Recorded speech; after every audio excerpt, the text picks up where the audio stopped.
Halo Milanisti, dimanapun kalian berada, Forza Milan.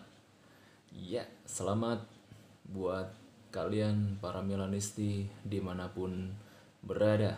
Tim kesayangan kita AC Milan kembali meraih poin penuh, 3 poin setelah mengalahkan tamunya La Viola Fiorentina. Ya, AC Milan masih berada di puncak klasmen sementara Serie A dengan meninggalkan rival-rivalnya dengan selisih poin 5.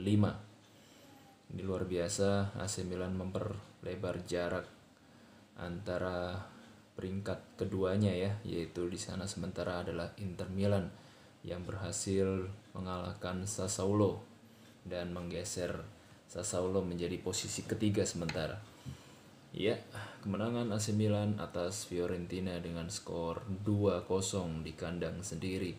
Ini merupakan modal bagus untuk AC Milan tentunya setelah tidak adanya Zlatan Ibrahimovic, membuktikan para pemuda Milan bisa tetap memperoleh kemenangan. Ini modal bagus karena nanti pada tanggal 4 Desember khususnya di Liga Eropa, AC Milan akan menghadapi Celtic ya pada tanggal 4 Desember pukul 00.55 waktu Indonesia bagian barat ya, jam 1 dini hari lah ya tepatnya.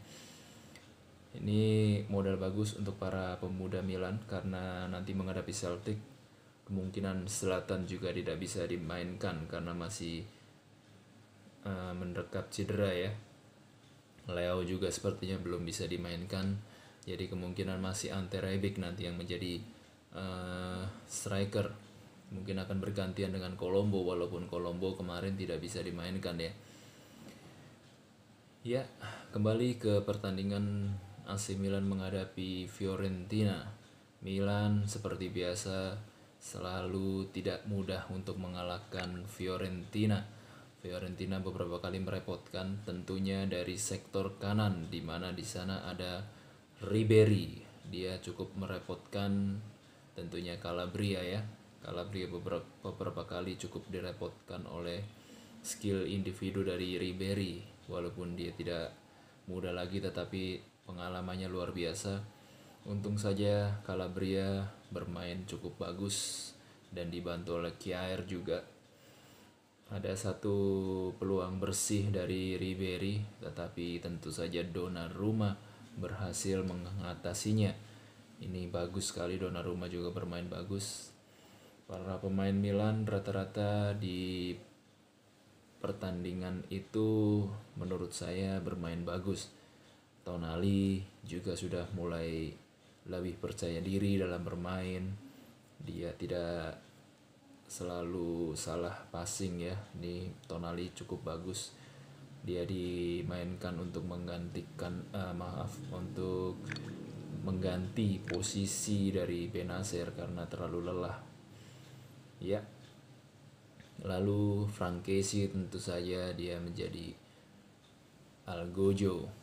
Penalti sangat tenang di penalti pertama ya, walaupun di penalti kedua dia tidak berhasil mencetak gol. Harusnya Milan nyaris mencetak 3 gol.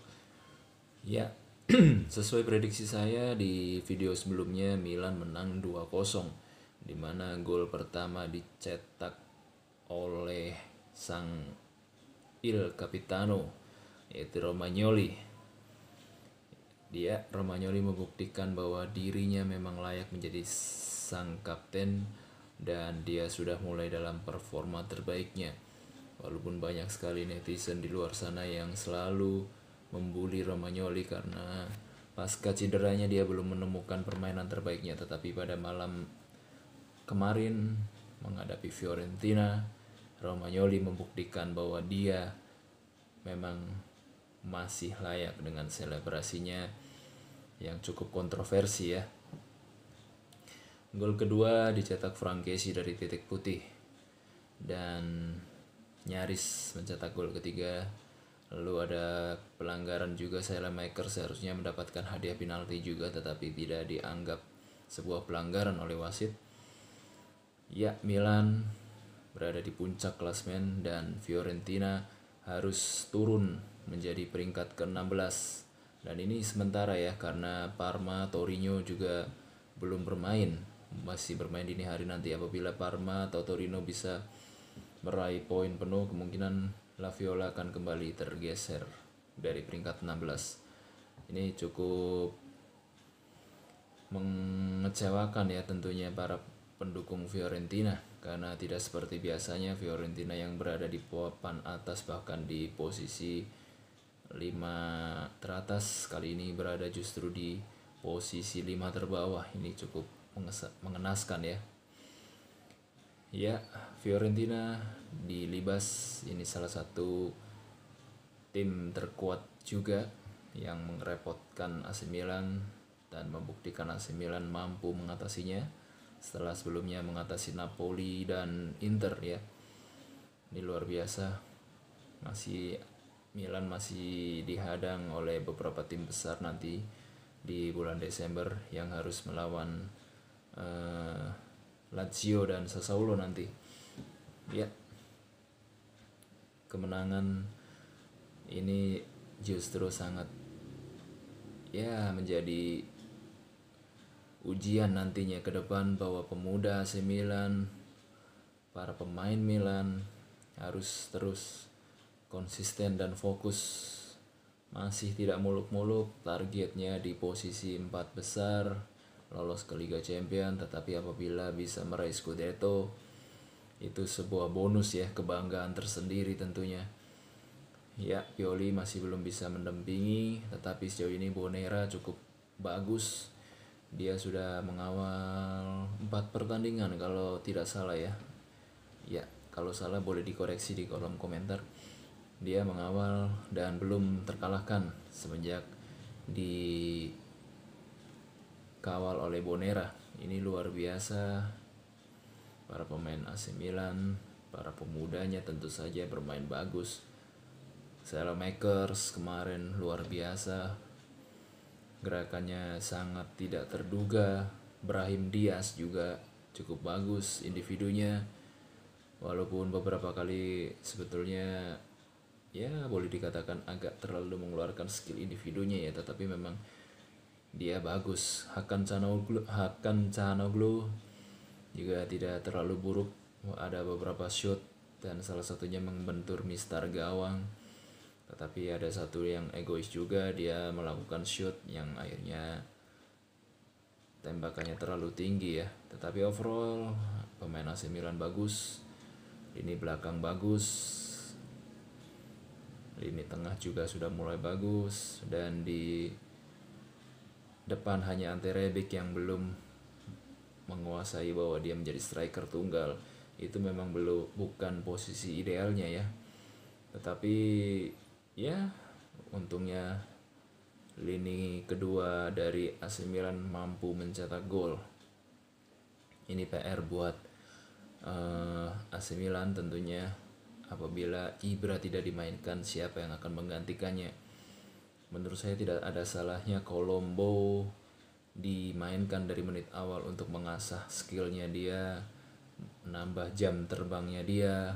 Siapa tahu dia bisa menjadi seperti pemuda-pemuda Milan yang lainnya yang mendapatkan jam terbang tinggi ya, atau mungkin Maldini di sana yang selama ini belum mendapatkan menit bermain yang cukup.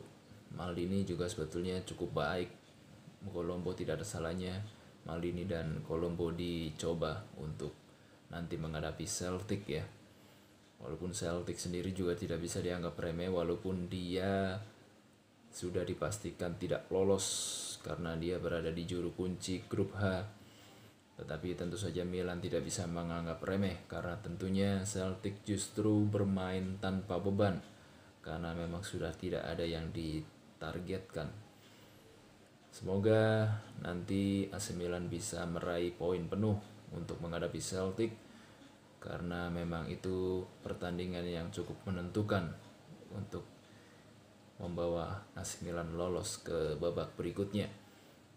Karena kita tahu Sparta Praha dan Lille masih juga berpotensi untuk lolos. Jadi ada 3 tim di grup H yang berpotensi untuk lolos. Dan sekedar informasi juga, AC Milan mendapatkan undian di laga Coppa Italia yang mungkin akan berlangsung di bulan Desember ya, kalau tidak salah, atau di tahun depan kalau tidak salah. Torino yang akan menjadi lawannya nanti. AC Milan akan menghadapi Torino. Ini menarik juga karena Torino sendiri dilatih oleh Giampolo ya. Ini salah satu yang pernah melatih AC Milan juga sebelum Pioli. Ya, ini merupakan ajang pembuktian juga untuk Giampolo bahwa dia bisa mengalahkan AC Milan. Tentunya dia itu motivasi tersendiri, tetapi tentu saja itu tidak akan dibiarkan untuk menang ya Torino. Walaupun Coppa Italia tentunya tidak terlalu penting-penting amat untuk para tim Milan ya. Tetapi cukup dipertimbangkan lah untuk menambah koleksi trofi nantinya ya. Apabila Torino bisa dikalahkan, ada potensi juga Milan akan menghadapi Inter di Coppa Italia. Jadi bisa ada derby nantinya di Coppa Italia di perempat final ya, perempat atau 8. Ya, nanti buat Milanisti boleh dikoreksi apabila saya ada salah di kolom komentar. Ya, itu dulu ulasan dari saya tentang pertandingan antara Milan menghadapi Fiorentina.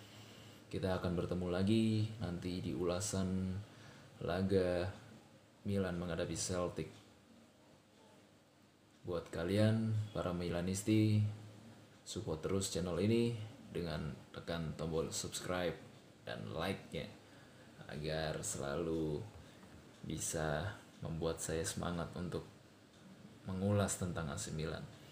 Dan boleh juga ditulis untuk kritik dan sarannya di kolom komentar di bawah ini. Ya, buat para Milanisti, selamat sekali lagi dan Forza Milan. Saya Runghan, pamit.